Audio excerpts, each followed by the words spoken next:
मनोहर लाल कहते हैं अपने बेटा और बहू से कि बेटा अभी तुम लोग आराम से रहो।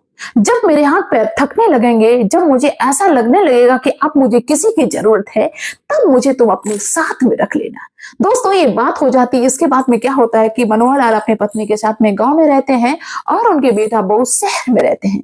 और समय बीतता है और एक समय ऐसा आ जाता है कि मनोहर लाल और उनकी पत्नी थकने लगते हैं और उनको ऐसा लगने लगता है कि अब मेरे हाथ पैर काम नहीं कर रहे, अब मुझे किसी के सहारे की जरूरत है। तो मनोहर लाल सोचते हैं, अपने पत्नी के साथ में बैठ के विचार करते हैं कि क्यों ना अब हम अपने बेटा और बहू के पास में रहेंगे चल के। इसी विचार से वो अपने बेटा राहुल के पास में फोन करते हैं कि बेटा हम तुम्हारे पास में आना चाहते हैं। बेटा राहुल कहता अपने माता पिता से कि तुम अभी गाड़ी करो और गाड़ी करके तुरंत घर पे आ जाओ, शहर में आ जाओ। मनोहर लाल ऐसा ही करते हैं, गाड़ी मंगाते हैं और उसमें जो भी जरूरी सामान था उनका वो रखते हैं और चल देते हैं शहर के लिए।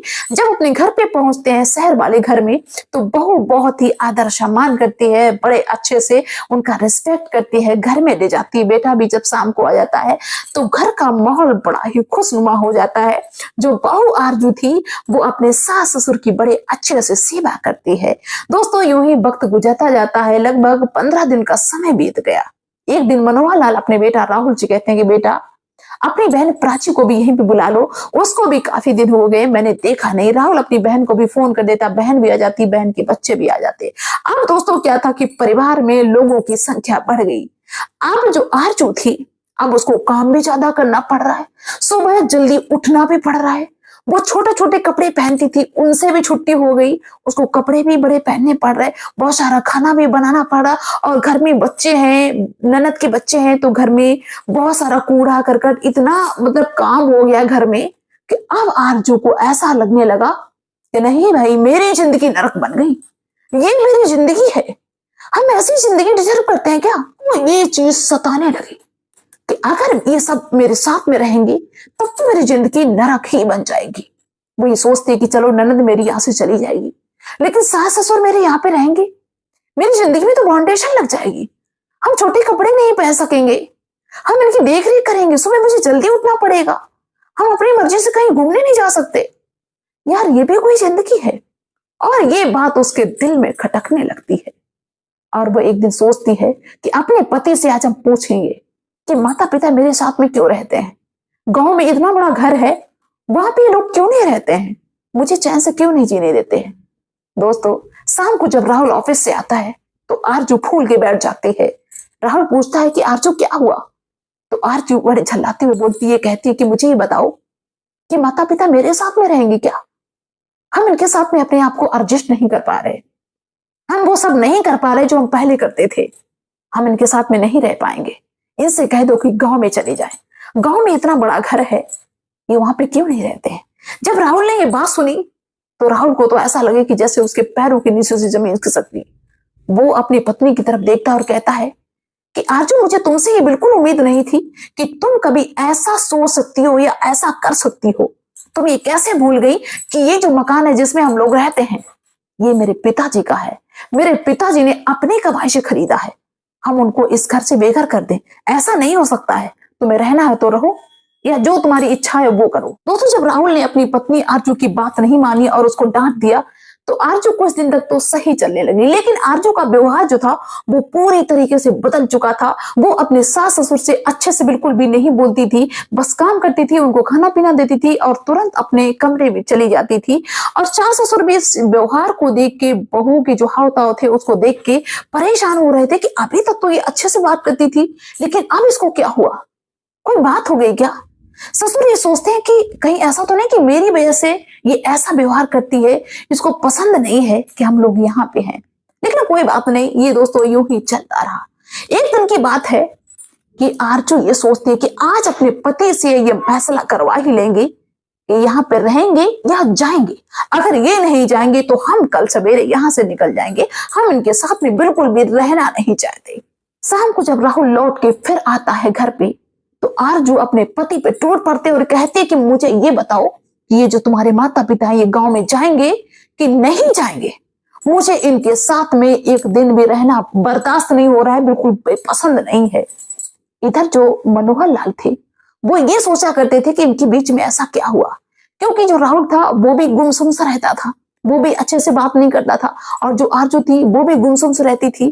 तो वो बस यही इसी ताक में रहते थे कि मुझे कोई बात तो पता चले कि आखिर में इनके बीच में क्या हुआ।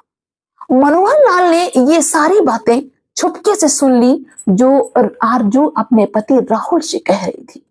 मनोहर लाल ने जब ये बात सुनी तो मनोहर लाल वहीं पे बैठ जाते हैं जहां पे खड़े थे, और थोड़ी देर बाद उठ के वो अपनी पत्नी मालती के पास में जाते हैं और सारी बात बताते हैं कि मेरी बहू जो हमसे बात नहीं करती, अच्छा व्यवहार नहीं करती, गुमसुम से रहती है, मेरा बेटा हमसे बात नहीं करता, इसका कारण ये है कि मेरे साथ में एडजस्ट नहीं हो पा रहे। बेटा मेरा चाहता है कि हम यहाँ पे रहें, लेकिन बहू नहीं चाहती कि हम लोग यहाँ पे रहें। मालती कहती अपने पति से, तो ऐसा करो कि हम लोग इनकी जिंदगी में क्यों दखलंदाजी कर रहे हैं, गांव में चलो, अब मुझे यहाँ नहीं रहना इनके बीच में। क्या है कि इनके बीच में लड़ाई झगड़ा ही बना रहे मेरी वजह से। लेकिन जो मनोहर लाल थे वो कहते हैं अपनी पत्नी से कि तुम धैर्य रखो, 2 दिन का मुझे समय दो, हम कुछ ऐसा खेल खेलेंगे कि मेरी बहू जो है ना वो भी ठिकाने पे आ जाए और हम सभी लोग एक साथ मिलके रहे। हम ऐसे बुढ़ापे में कहाँ रहेंगे जाके। मैंने अपनी पूरी जिंदगी बच्चों के लिए लगाई, बच्चों के लिए कमाया, अब हम किसके सहारे रहेंगे जाके।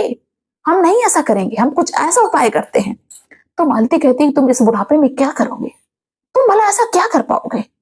और उधर राहुल और आरजू के बीच में तो खटपट चली ही रही थी, एक दूसरे से बात भी नहीं कर रहे थे। दोस्तों क्या था कि 2 दिन का जब समय बीत जाता है, तीसरे दिन 2 लोग दरवाजे पे आते हैं और कुंडी खटखटाते हैं। आरजू ने दरवाजा खोला, वो लोग कहते हैं कि मनोहर लाल का घर है। आरजू कहती कि हाँ। तब तक मनोहर लाल भी अपने कमरे से आ जाते हैं। मनोहर लाल उन दोनों अनजान व्यक्तियों को अपना पूरा घर दिखाते हैं, कोना कोना दिखाते हैं। अब आरजू को ये बात समझ में आई कि आखिर में ये अनजान लोगों को अपना घर क्यों दिखाते हैं। शहर में तो कोई अपने घर में घुसने तक नहीं देता है, ये ऐसा क्यों कर रहे हैं। दोस्तों शाम को जब राहुल आता है तो राहुल को आरजू ये बात बताती है, तो राहुल भी ये बात सुन के चौंकता है कि भला पिताजी अनजान लोगों को घर में क्यों ले आए और मकान क्यों दिखा रहे। राहुल अपने पिताजी के पास में जाता है, पूछता है कि पिताजी अपने घर में कोई अनजान आया था क्या और क्यों आया था। तो पिताजी कुछ नहीं बताते, वो कहते कि बेटा हम कुछ करना चाहते हैं और आपके लिए सरप्राइज है, कल तुम्हें सुबह हम सरप्राइज देंगे। कल सुबह तुम और बहू जल्दी उठ जाना, तुमको हम एक ऐसी जगह पे ले जाएंगे जहां पे तुम्हें सरप्राइज मिलेगा। दोस्तों राहुल और राहुल की पत्नी शाम को खाना पीना बनाने के बाद सब सो जाते हैं। सुबह होती है, मनोहर लाल उठते हैं और अपनी पत्नी मालती से कहते हैं कि मालती जल्दी तैयार हो जाओ। बेटा को भी आवाज लगाते, बहू को भी, कि जल्दी तैयार हो जाओ और सभी लोग गाड़ी में बैठ के चलो, मुझे आपको सरप्राइज देना है। दोस्तों सभी लोग तैयार हो जाते हैं, राहुल गाड़ी निकालता है, गाड़ी में सभी लोग बैठ जाते हैं और मनोहर लाल अपने बेटा और बहू को ऐसी जगह पे ले जाता है जहां पे रेंट के मकान थे। एक ऐसी बिल्डिंग के पास में खड़े होते हैं जो 5 मंजिल की थी। मनोहर लाल अपने बेटा और बहू को 5वीं मंजिल पे ले जाते हैं और एक कमरा दिखाते हुए मनोहर लाल कहते हैं कि बेटा आज से तुम और बहू इसी कमरे में रहोगे, यही तुम्हारा घर है। राहुल को अभी तक कुछ भी समझ में नहीं आ रहा कि पिताजी ऐसा क्यों कर रहे। अब वो जो आरजू थी वो भी हैरान, वो मनोहर लाल की तरफ देख रहे कि पिताजी ये क्या है, हम इसमें रहेंगे, हम इसमें क्यों रहेंगे। मनोहर लाल कहते कि बेटा ये रेंट का है, आज से तुम्हारा यही घर है। आरजू कहते कि मेरा घर तो वो है बड़ा सा, और इसमें भला हम क्यों रहेंगे, छोटे से कमरे में, हम इसमें अपनी जिंदगी नहीं गुजार सकते, मुझे बड़े घर में रहना है।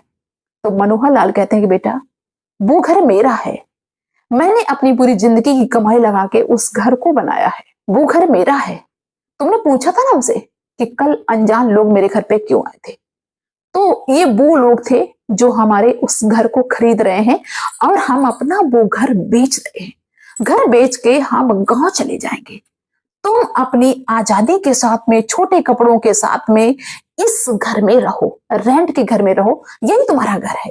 दोस्तों राहुल को पूरी बात समझते हुए देर नहीं लगी कि शाम को जो हमारी और आरजू की बात हुई थी वो शायद मेरे पिताजी ने सुन ली है। राहुल अपनी पत्नी पे टूट पड़ता और कहता कि तेरी वजह से सब कुछ ऐसा हुआ है, मेरे पिताजी को बहुत ज्यादा दुख हुआ है तेरी वजह से। राहुल अपनी पत्नी को बार बार डांटता है, लेकिन मनोहर लाल अपने बेटा और बहू को उसी जगह पे छोड़ के, उसी मकान में छोड़ के वापस चले आते हैं और अपने घर पे आके रहने लगते हैं। लगभग 3 दिन का समय बीता। अब राहुल का और राहुल की पत्नी का उस छोटे से कमरे में जीना दुश्वार हो रहा था। आरजू जो थी वो अपने पति से कहती कि हम यहाँ पे नहीं रह पाएंगे, दूसरी जगह कहीं मकान देखो, दूसरी जगह मकान लो, मुझे यहाँ पे नहीं रहना है। राहुल कहता मेरे पास पैसा नहीं है और मेरे पास पैसा इतना होगा भी नहीं कभी जो हम उतना बड़ा मकान कभी बनवा लें, क्योंकि जितना हम कमाते हैं उससे मेरा घर ही चलता है और आगे बच्चे भी होंगे, उनका पढ़ाना लिखाना।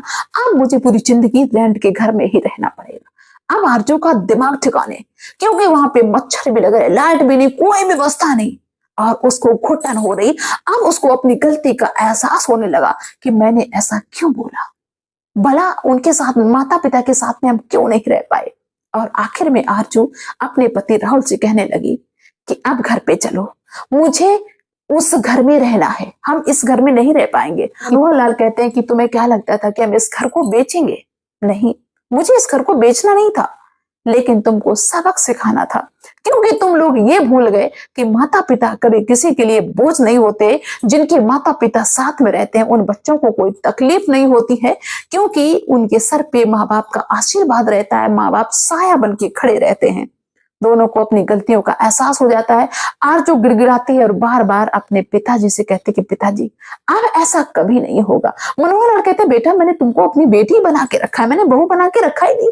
तुमको जो पहनना, जो खाना, जो पीना, जो जैसे करना वैसे करो। तो आप लोग इस बारे में क्या कहना चाहेंगे मुझे कमेंट के थ्रू जरूर बताना। तो चलिए दोस्तों, मिलते हैं फिर नेक्स्ट वीडियो में ऐसी किसी अच्छी शिक्षाप्रद स्टोरी के साथ में। तब तक बाय सभी को।